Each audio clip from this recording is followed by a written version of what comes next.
Now, it's Red Eye Radio.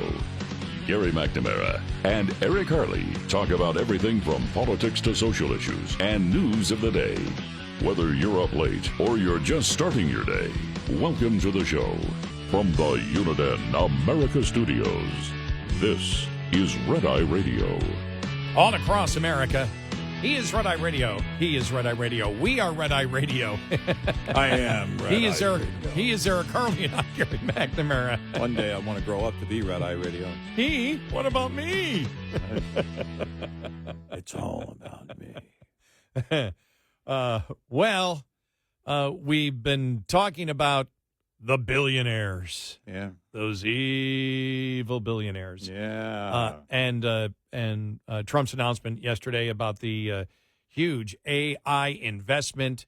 As we all know, you have just a bunch of billionaire CEOs who went from being supporters without question of the Democratic Party just a few years ago and now are supporting Trump and Republicans. We played last hour the former DNC fundraiser, Lindy Lee, who talks about the fact that the mega donors for the DNC, many of them have now donated to Trump. That it's not just that they are directionless, but they took that money and they just threw it down the toilet. Yep. The $1.5 billion, $2 billion, whatever the final figure happens to be. There's no accountability. They didn't offer any accountability, and the donors are going to hell with you.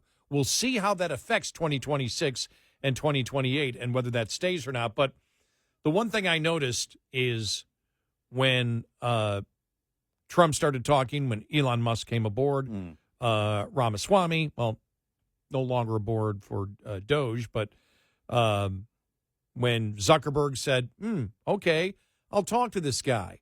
When Tim Cook was on stage, when you see that the announcement and the billionaire investors that say, we're going to invest more in the United States, we're going to do this, we're going to be the leader of AI, of manufacturing. Oh, boy, here we come. Here are all the fossil fuel CEOs, the energy companies now. We're going to get rid of this regulation. We're going to let you boom and do this. And the left's going crazy. Yeah. And you had Biden, it was last week before he was out, talk about the oligarchy and the new term, tech industrial complex. Yeah. That were being run by billionaires, which of course isn't true. And that's what an oligarchy would be if a few people are running the government. And that's not the case. It doesn't change the executive branch. If Trump has support of the billionaires, doesn't mean that the executive branch is controlled by billionaires. It's still controlled by the vision of Trump, which is exactly the same and hasn't changed at all. Right. And we still have the legislature. And since Democrats didn't win, we still have a sane Supreme Court of the United States. But I think what's being overlooked here, just like the radical transgender movement, critical race theory, identity politics, which is judging people by the group that they're in and not as individuals, goes to class warfare for billionaires also. I think the public has drastically changed since 2012, when even Republicans were demonizing Romney for being rich. Yep. No, I mean, that was really the main thing they had against Romney was his mode of business, but really the fact that he was wealthy and couldn't connect to the average person. So you've got Bernie Sanders out there now. Yesterday, again, I went, died over the weekend. Well, he brought it back. The oligarchy. Yeah. The tech industrial complex is running it. Are we turning into a plutocracy? All this. And the public's like, these are people with a lot of money. We like their ideas. What are they promoting? Zuckerberg now is for free speech. That's really good. Right. The whole class warfare thing, and I believe that Trump was the beginning of the end of that. You know, there is this impression, or was this impression, that billionaires are like lottery winners. Right. You know, the lottery winners, Yeah. I love the horror stories on they won $500 million and 10 years later they committed suicide. Mm-hmm. What? What are you talking about? Well, they didn't earn it. Mm-hmm. Their motivation Right. was not the same, or Right. they've gone bankrupt and they have nothing and they blew the money. Mm-hmm. Well, you look at somebody like Elon Musk. The guy lives, his primary residence is outside of Brownsville. Mm-hmm. He lives in a 3-bedroom ranch house. Mm-hmm. He doesn't live in a mansion the Right. vast majority of the time. I mean, he was renting it. Now he owns it. The guy never sleeps. Right. They're not sitting there, being served grapes by servants and drinking wine, near a pool. Right. They work all the time. They're goal-driven. Trump is goal-driven. Rob Schneider is their jester. Rob, he's their court jester. But you look at it, they all are. That's what they don't stop working. They work constantly. If you were to take all of the wealth from these types of billionaires and give it to somebody who's never had money, it's likely that very soon the person that received that money would be halfway through that money at least, and those same billionaires that you took the money from would be on their way to being billionaires very quickly again. Yeah. It's what drives them. There are a lot of things you can say about someone like a Warren Buffett, who lives in the same house in Omaha, Nebraska. It's a mundane house. Why does he need to? He's well into his 90s. Why does he need to keep working? Everybody asks that question. Well, you got all that money. Why do you need to keep working? It's what I do. It's actually the reason that they keep working is the reason they have the money. They didn't do it to achieve that kind of level of monetary success in order to, stop doing what they're doing. Now, it helps facilitate, in fact, more investment into what they're doing. And the great thing about like Zuckerberg crossing over is that now he's friends with Elon Musk.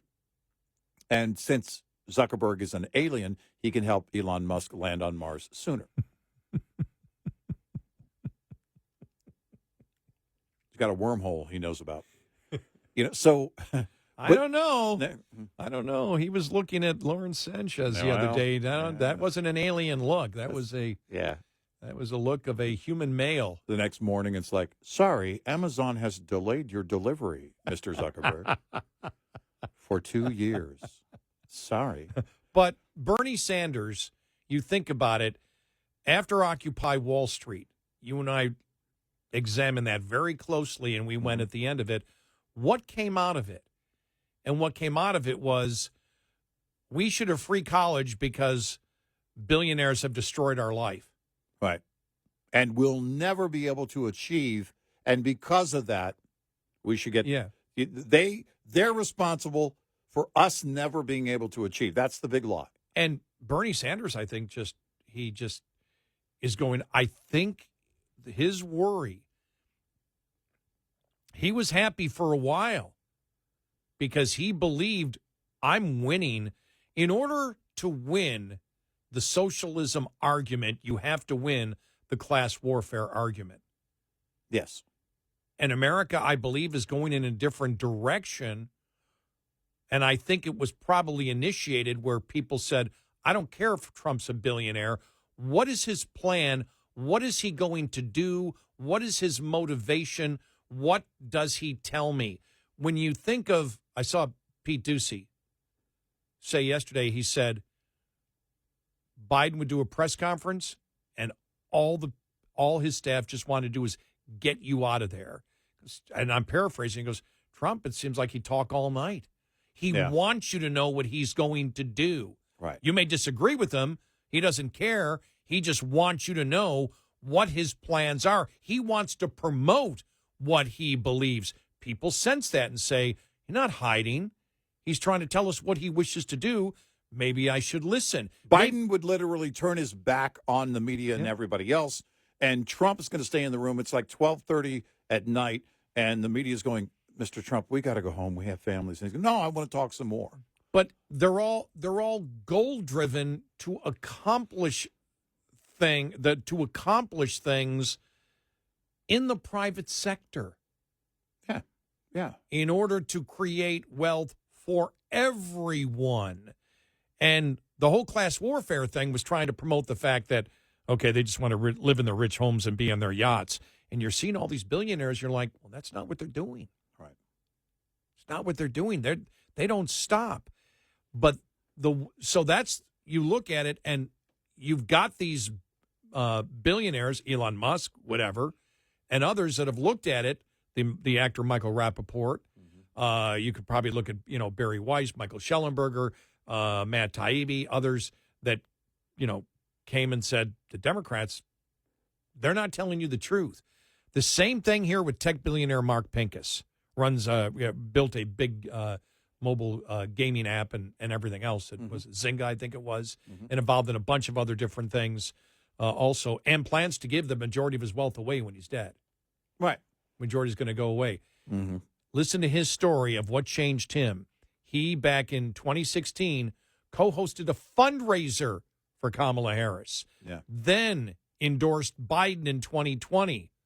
Voted for Trump this time around. Why? And then in May of last year of 24, I read some article that talked about Trump's speech in Charlottesville, and this has been well covered, but where he said there was good people on both sides. And the article said it was completely, propaganda and not accurately reflecting what he said, that he denounced the Nazis a bunch of times in his speech. And so then I went and watched that video, and that was my red pill moment. I think it was for a lot of people, because it wasn't just the media spinning it or politicians spinning it. That was like one of the pillars of why you were supposed to hate Trump, was that speech. And then you see Biden say that's why he had to run a second time. And you see Obama you even see Biden bring it up again in the beginning of the DNC. And it's one of their pillars, and they clearly know that they're misrepresenting things. So for me, that was beyond uncomfortable. I was just like, okay, now I got to go back to first principles and look at the primary data and listen only to original speeches by people. And I just realized I couldn't trust mainstream media. So I started questioning the Democrats. As soon as I started questioning the Democrats, I started getting a lot of shame and anger and hatred. Oh, the other thing that happened that was part of this journey is that my chief of staff parted ways with me after 9 years in April of last year.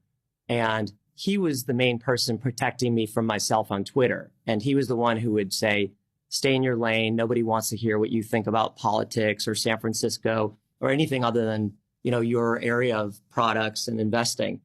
And with him gone, I just started tweeting whatever I felt and thought. And sometimes I got it wrong or it was a little too emotional. But first of all, it was really fun. And then second of all, I found I got connected to this whole new audience of people who are these kind of techno optimists. I think you guys probably talked about it. And that just brought me down this path that eventually I came out 2 days before the election publicly for Trump. And it was only because that's when I completely got there. And I was trying to just be completely honest and authentic with myself and on Twitter at the same time. And my daughters turned to me that Sunday and they said, you're going to vote for Trump. We know it. And I said, yeah, you're probably right. And they said, well, then you have to go say it on Twitter. There you go. We've seen this before. We bring up Michael Rappaport because he was quite the opposite of where he is now. He was a very angry liberal. But the Charlottesville lie that has been told over and over again was a big, big mover for the left because they got people to believe that lie. And now people discovering on their own, man, I was lied to. And they didn't do their homework then. They should have.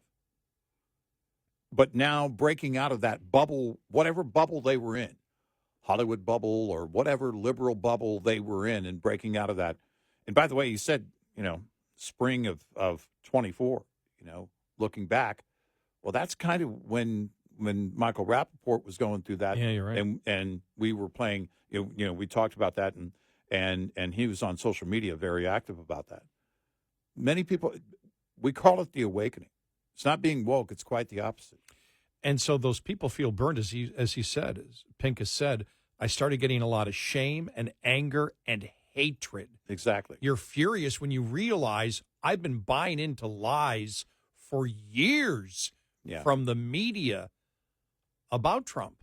And when you espouse your views and it's not what the left wants to hear, that anger and that fury is going to come back at you. And then you learn what the left is all about. 866-90 Red Eye. This morning's USDA Farm Report is brought to you by House Products.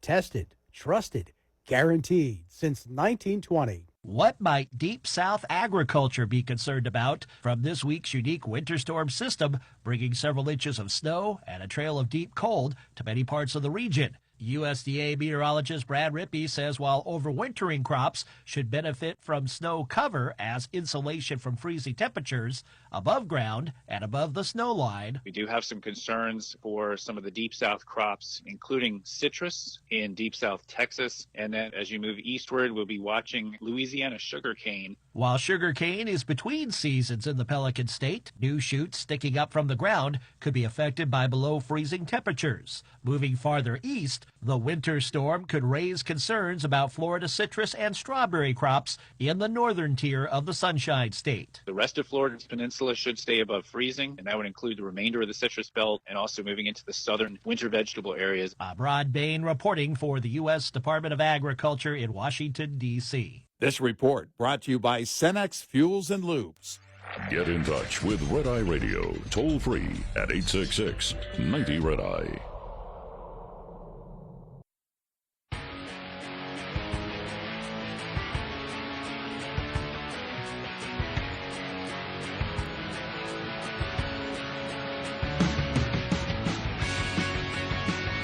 It's Red Eye Radio. He's Eric Harley, and I'm Gary McNamara.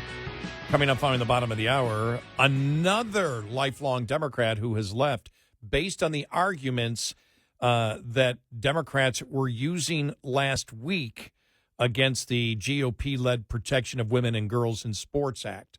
That's another fascinating story coming up, but just wanted to address what we're talking about.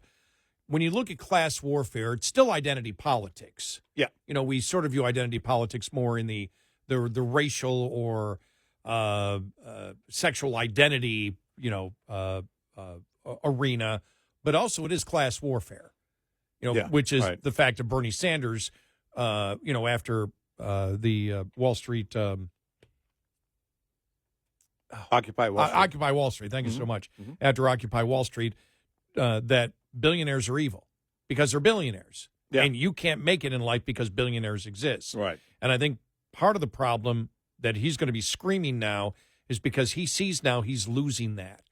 And I think Trump had a lot to do with that, winning as president as a billionaire, and people didn't care. Because I think now people are looking at the Democrats and realizing you're lying. And wait a minute, let's stop classifying people by groups, because we don't do that in real life. Right. We do that in politics. Exactly. But in real life, in our relationships, our business and personal relationships, we judge people by their intent. Well, what do they want to do? And I'll judge them by what they want to do. I'm not going to judge them. So what if they've got $1 billion or $1 million? What is their goal? And what is their behavior? Right. When they say this is our goal, does their behavior match it? And is it moral? And they're finding out, well, it's wrong to judge all billionaires like that. Bernie Sanders and the socialists can't have that. No.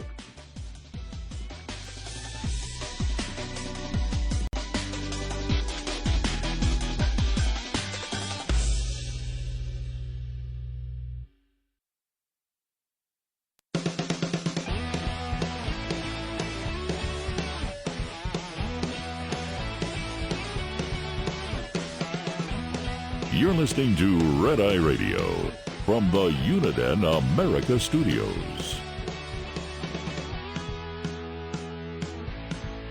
It's Red Eye Radio. He's Eric Harley, and I'm Gary McNamara.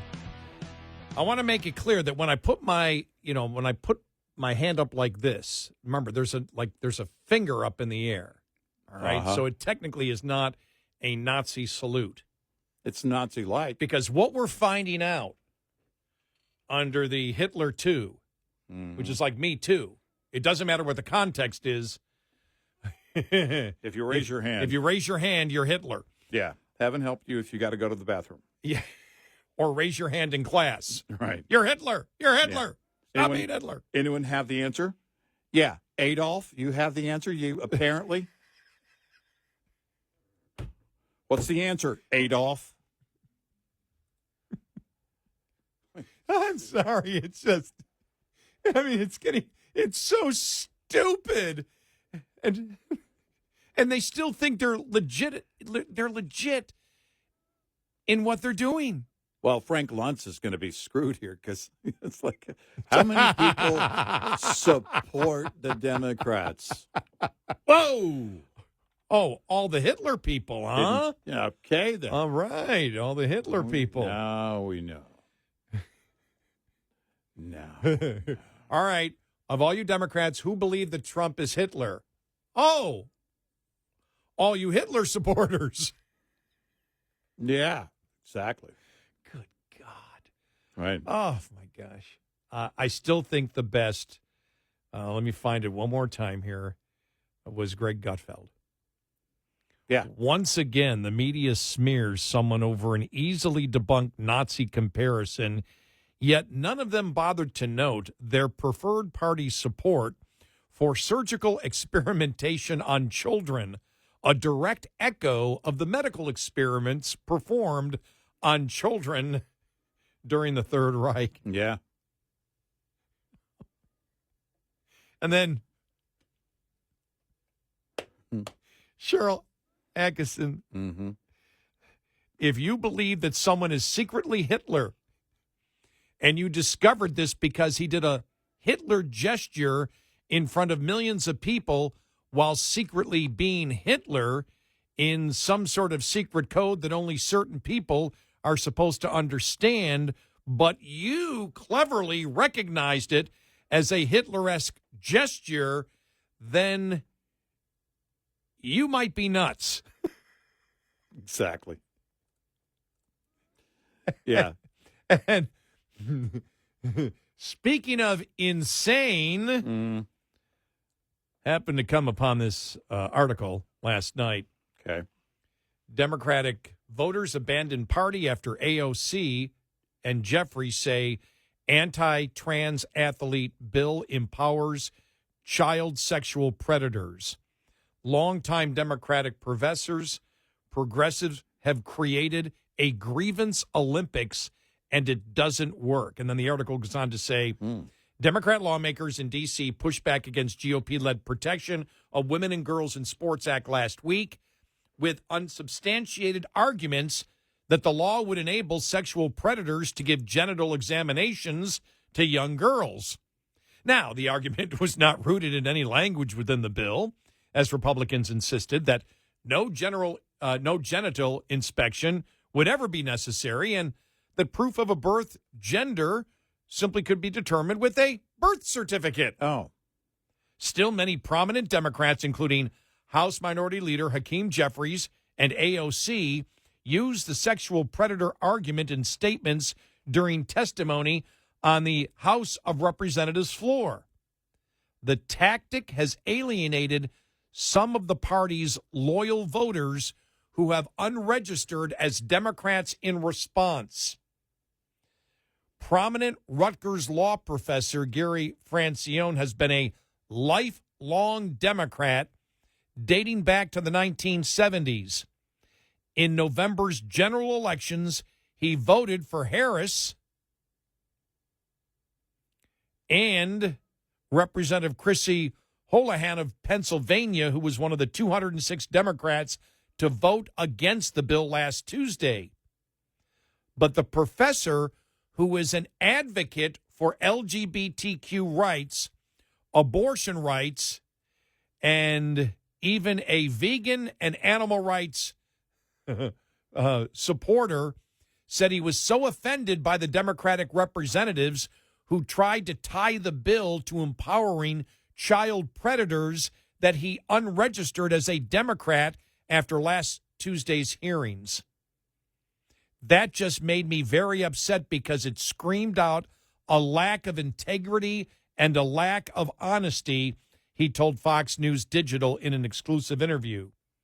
This is the way you fight battles, by trying to insult other people you oppose and you disagree and who disagree with you and insinuate that they're child molesters or pedophiles. It seems to me you've lost the game. I don't know how they are ever going to come back from this. Francione is a lifelong network of other Democrats in the field of law and other industries, and he says many of them share his beliefs and will also be unregistering from the party. Now, here's the thing that I wonder. That was the thing that made you leave? Yeah. Right. Not that it's not enough. I mean, if you take everything and you say, okay, that was the straw that broke the camel's back, maybe. Yeah. But it's still like, yeah. Boy, have we got a lot of things to tell you, Professor. Right, exactly. Quote, I can say confidently of the people I know who are Democrats who I've spoken to, the vast majority of them are very unhappy about all this stuff and feel that the party has lost its way. I know of a couple who said they also are going to unregister. Francione initially announced his departure from the party in a viral post on X over the weekend. Many of his thousands of followers replied, insisting they would follow his lead in unregistering from the party in response to the congressional representative's attempt to tie the bill to empowering sexual predators. This is what I've done. This is where I drew the line and swapped registration, one user replied. Wow. I know the feeling. They drive you to it. Welcome to the club, wrote another. Francione said the premise of allowing trans athletes to compete against females is discriminatory against girls and women, and he went so far as to call the Democratic argument against the bill. Now, he's using our kind of language now. He went so far as to call the Democratic argument against the bill insane. Yeah. I thought it was very unfair to the large number of very decent people who are concerned about fairness and safety in women's sports. These young girls, they train hard, they work hard, and then they get things taken away from them by men. Yeah. So the argument itself wasn't enough to drive him away from the Democratic Party. Right. It's only when they made a false argument to go after. Right. Well, because it gets back to the, I don't know, method of reckoning skills. If you think about critical thinking skills that we've talked about, we believe people do possess them, but not everybody sees it that way. Not everybody actually sees the argument from the beginning. And I don't know why that is. I don't know why it takes so long or something else to basically purge the idea to the surface and have them break it down properly. But we're not going to complain too much if they start If moving, they get there. if they No, start I mean, getting there. Yeah. you know, I mean, because we talk about the people that it took you to 2024 to learn about the Charlottesville lie. Okay, but you got there. All right. And Rappaport was very clear. It's on me. I bought into their lies. You know? But the curiosity should take you from the beginning. When people make a claim on something, it's like, wouldn't you want to hear that entire breakdown of that day? Or do people just go through, and I think this is the case for some, They just go through their life. They don't want to be bothered with having to do the research on it. If somebody else is saying he's racist, okay, great. I'm on board with that. I don't know why you would settle for that. Is it a thought that, oh, well, it doesn't affect me. I'm just not going to vote for him. It doesn't affect me in my daily life. Actually, it does. Because you buy into that lie, then you're going to buy into all the other lies that affect you in your daily life. The border is secure. We can spend this money without any problem. There won't be, and then inflation does hit. Inflation is transitory. Oh, wait, inflation is good. That boy is a girl. Over and over again, you're buying into something. You think you're being a hero. Because this really isn't about, the individuals who go with the liberal transgender movement. That's a movement that is activist in a certain way that, again, goes beyond the individual. You and I have talked about. The individual people that we're talking about, whatever they're going through, is frankly none of my business. When you start changing the rules in the schools, in women's sports, and everything else, now you're taking on the parents. And that's when it is our business. Well, and that's the thing. You buy into that and you support that movement and then don't realize what you're actually doing. Well, remember, Representative Seth Moulton of Massachusetts, we talked about him after the election. He said this is one of the reasons they lost the election, and he said they're wrong. Yeah. Men should not be competing against women. Right. In sports. They should not be in women's private places. But he voted against the bill last week. Right.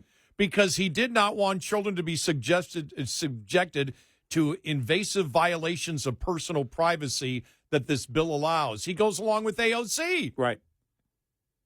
Which is a lie. You bought into the lie. Which is a lie. It's a complete lie. They said, no, birth certificate will suffice. Right. And so he's crazy. Right. They're all insane. Right. I mean, they are insane. And again, you have to, because many of them believe they're being a hero in some way or form. Well, I'm being a hero. I'm going to stand up for this. You don't understand what's going on because there is, who are the heroes for the women? Because even the feminists now are being pushed aside. Well, Seth Moulton's line. Yeah. He changed his mind because he got so much of a blowback from his own constituents. Right. That's why. Right. He realized I have to be a misogynist. In order to be a part of this party, I must hate biological women. That's why he did it. Yep. We all know it. Yep. Because he said, I may not believe it, but I got to vote that I hate women. I don't.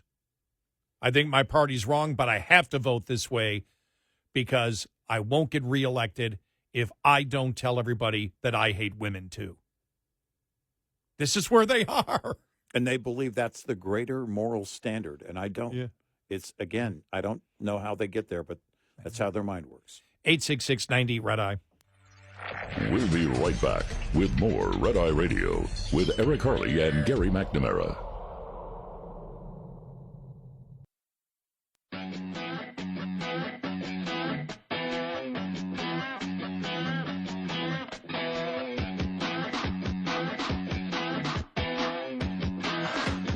It's Red Eye Radio. He's Eric Harley, and I'm Gary McNamara. You know what else isn't working in class warfare?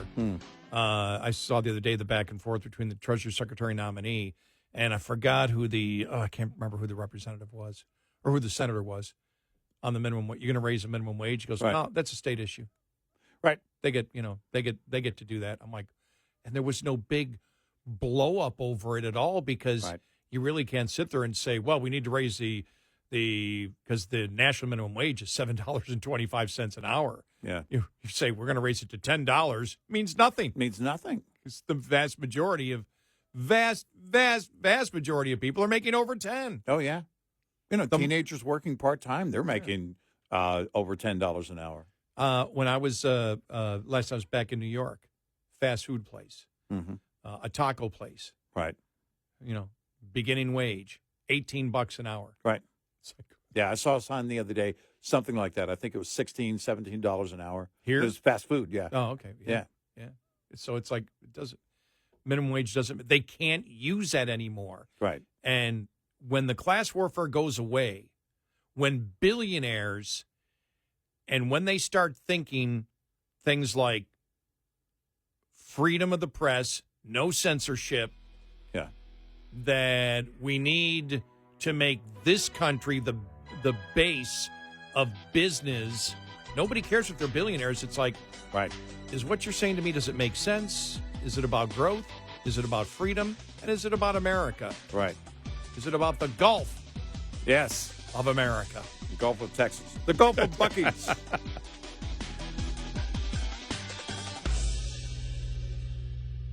This is Red Eye Radio on Westwood One.